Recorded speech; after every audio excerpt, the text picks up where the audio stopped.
Now, I don't want to entertain that fear. I hope that we won't get to that stage. But I want to ask. I hope not. But sincerely, I want to ask. Some have also voiced the opinion that the Nigerian army seems to be the only unifying institution that we have in the country. You agree with that? Well, I would say because of the culture of military training, I want to agree. But then the army too has its own problems.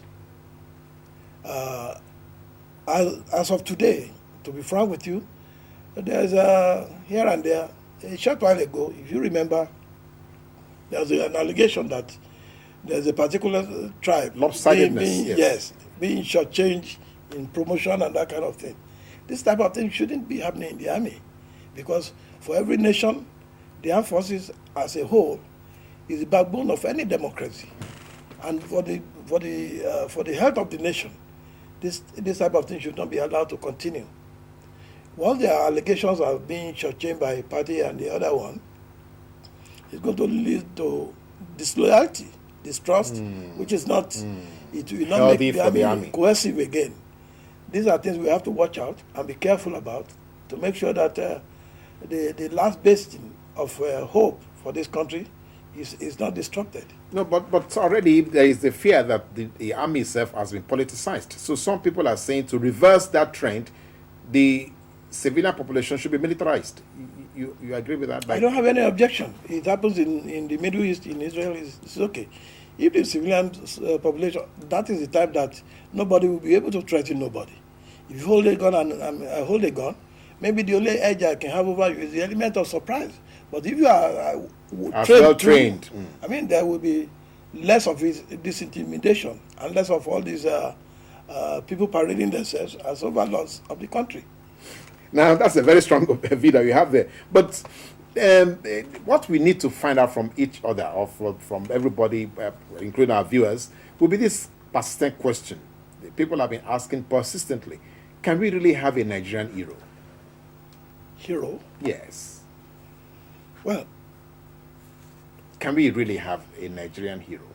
Can we have heroes from our leaders? Can we have heroes from citizens? Can we really have a Nigerian that truly is selfless, in whatever?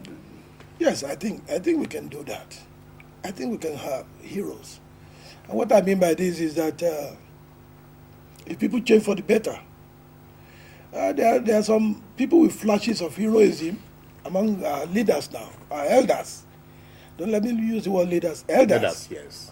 Some people who have performed creditably, within years. So there's every possibility that we can have heroes in this environment where we know that for a few dollars, for a few naira, for a few millions, stories can change. That's what I'm saying. If we have a change for the better, then we can have heroes. But with the present situation of things now, it's very difficult. Where corruption has permeated every nook and cranny of the country. This is what I'm saying. If we bring honor back to what it used to be in Nigeria, and people are held accountable, we can make heroes out of people.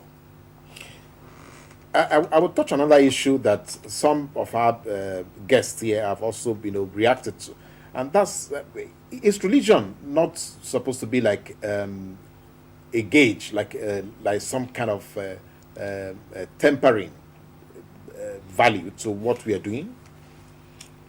I don't want to say I'm skeptical about religion playing an important part. I think your relationship with God is what is within you. It's not what people profess.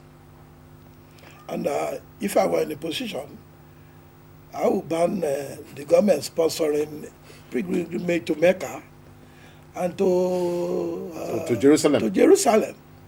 Let everybody serve God the way he or she wants it, or he can afford.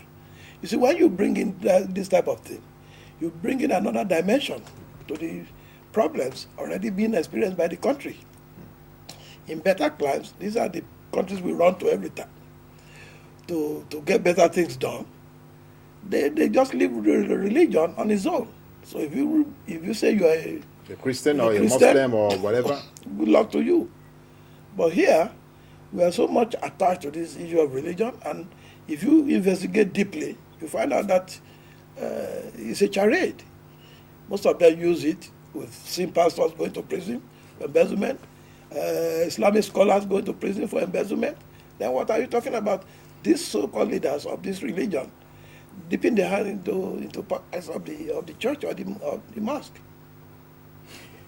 Now, we are in the political era, and Nigerians are like,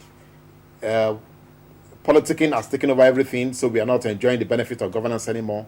So when would we begin to plan for the next election, or should we begin to plan for the next conference first? Which one is which? What, in your opinion?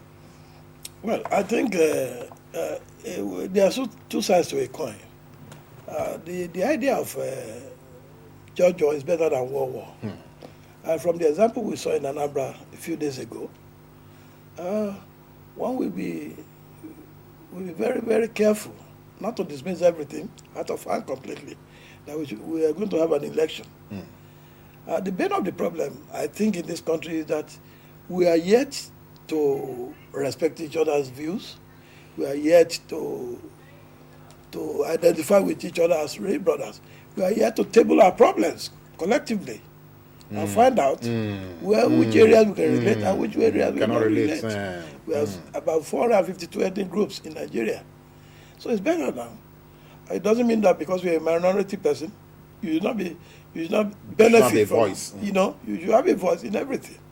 So to an extent, but if there's sincerity of purpose in this arrangement, then I'm all for it.